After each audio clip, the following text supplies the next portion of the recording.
Oh, ladies and gents, Power Rangers Shared Universe is officially in the works. At Netflix. Of all places to handle it. This is interesting, I think. This is a brief, bit of an article, and then we'll go into the bigger article to actually take a look at it, because it's actually part of a wider thing that Hasbro has been doing. E1's Hasbro, or whichever it is. Yeah, it's E1, isn't it? It's part of a massive thing that they're doing with all of their properties. Huge amount of properties, actually, when you start to take a look at it. Their apparent faith in Netflix seems surprising. So, yeah. Let's take a look at this brief bit, and then we'll dive into the larger, the broader scope of the whole thing. If you are new here, guys, cheers. Thanks for dropping by. Hit that subscribe button if you like this video. I will say as well, ladies and gents, we are selling the Xenomorph Ugly Christmas sweater. You can find it in the description box, but we do now have Jasper merch. Jasper! That's right. We got some Jasper merch as well down below. You asked for it, so I made it. Please do support it. Again, if you ask for things and I make it, please do grab it, because it shows me that you do actually want it when you say it, and you're not just talking out your arsehole. So it's down below in the description box. Check it out. The Jasper stuff's really cool, actually. I'm really happy with that. And it's cheaper than the Xenomorph stuff. So there you go. Anyway, let's take a look. So last year, Entertainment One bought Hasbro, right? For quite a big, it's for 4 billion. Huge. But that makes sense, because that encompasses everything. Hasbro's a big company and encompasses everything. But it was surprising that Entertainment One bought them. Entertainment One's like you don't think of them as a big player, do you? You just don't. You don't go, oh yeah, Entertainment One, massive. You just go, who? Because that's what you do. You're like, E1, Entertainment, who? You just don't think of them as a big player. But anyway, they acquired Hasbro last year.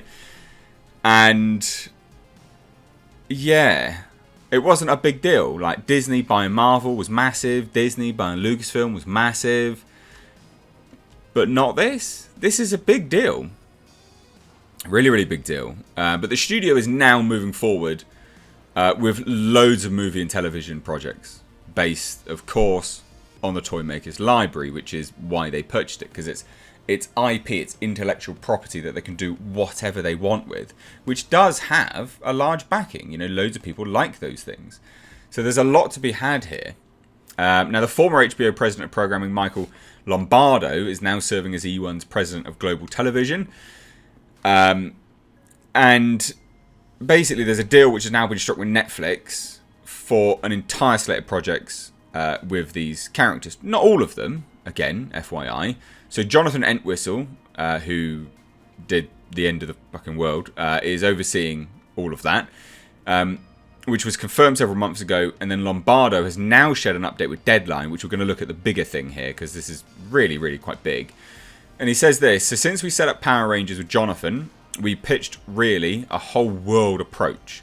It's not just one show. It is shows followed by films, some kids programming. We have found a great writing partner for him, and they are off. Knock on wood, Netflix is excited.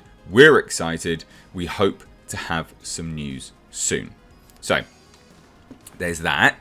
But most people's argument would be, well, who cares? Because they're just going to cancel it after one season anyway, because that seems to be Netflix's go-to for all of these things. But this is the broader scope. This is the bigger, broader scope here. And this is huge. Like I said, it is huge what they have acquired. So it's not just the Netflix stuff. This is the Netflix stuff. So E1 Television already has been plotting a potential universe with multiple series and movies based on the company's Power Rangers IP. That's with Jonathan Entwistle. Which, FYI, are you interested in a Power Rangers shared universe? Do you think that that's going to be good? Are you excited by that? That movie that came out was, Power Rangers / Iron Man wannabes. Very strange. Didn't like it. I was not a fan, and I was amazed that it cost as much money as it did, but never mind. And I say that because Ghostbusters recently, Ghostbusters Afterlife, only cost $75 million. So some of these budgets are staggeringly high. I'm always confused on where the money goes. Probably goes on catering, doesn't it? They're like, oh, we'll have caviar for lunch. Yeah.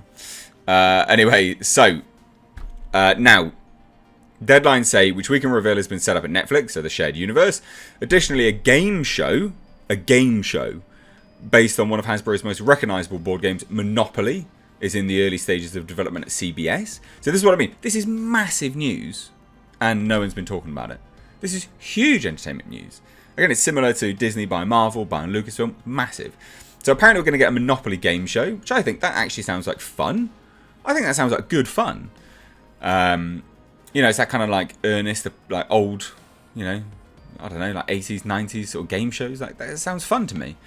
So we've got Dungeons & Dragons and Monopoly are looking to join other previously announced scripted and unscripted series based on Hasbro games, including a Risk scripted series. Like, they're going ham on this stuff. Which House of Cards creator Bo Willimon is developing as part of a first look deal with E1. A Clue animated series is in the works at Fox. A Magic the Gathering scripted series starring Brandon Routh is in development at Netflix. So there is so much here. There's a holiday special Play-Doh Squished hosted by Sarah Hyland, Amazon's IMDb's TV, as well as an unscripted series Mousetrap at Fox and Guess Who at NBC. They have spread everything around across multiple distributors here. I think this sounds like this is massive. So not only have you got like a completely shared universe headed on over to Netflix for Power Rangers, you've got Dungeons and Dragons series, movie, you've got Monopoly, game show, all at different places, different locales. You've got Risk, you've got Magic the Gathering, which is huge, you've got Clue. It's mega. This is a mega deal.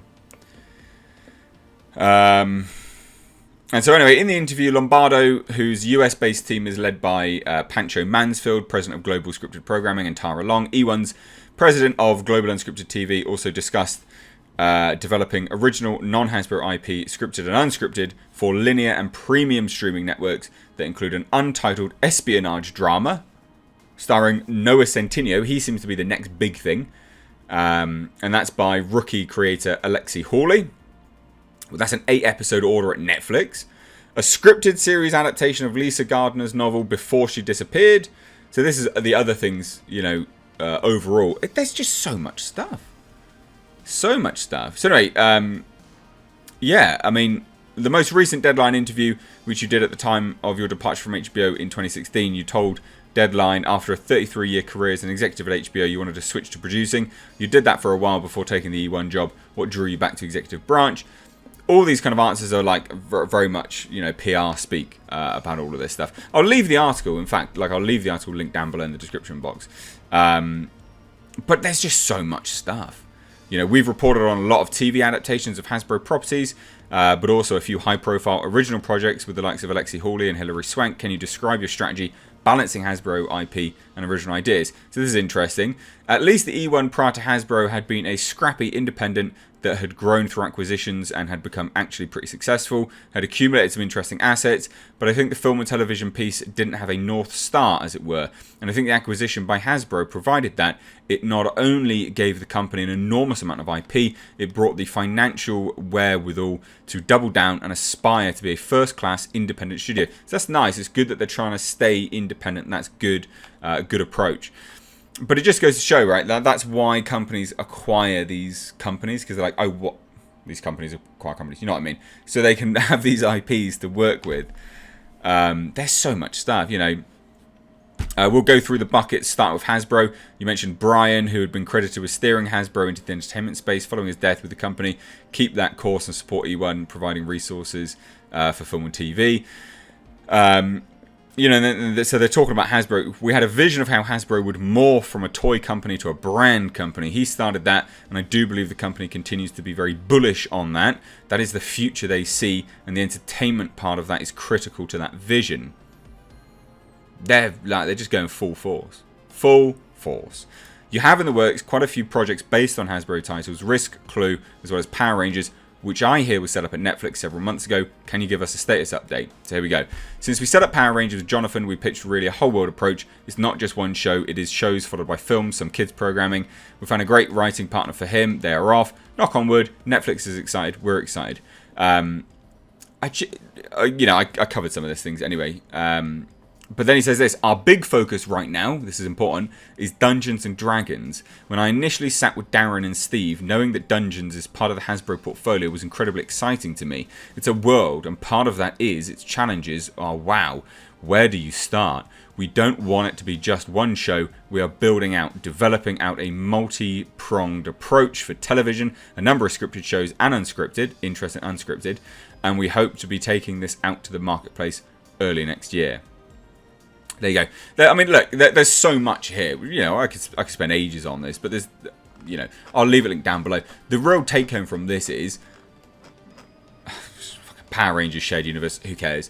But they're just really going for it. Like Magic the Gathering, Dungeons and Dragons. That is huge. It is a big thing, and all of this says to me, finally, we're going to get some diversity. Not that buzzword one, but diversifying the marketplace in terms of content from different creators. This is nothing but a good thing, I think, personally.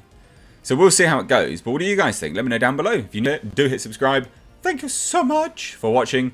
Bet you didn't think my voice could go that high. Cheers, guys. Give it a like just for that. Just for that, give it a like. Merch down below. Memberships, Patreon. Cheers. Bye.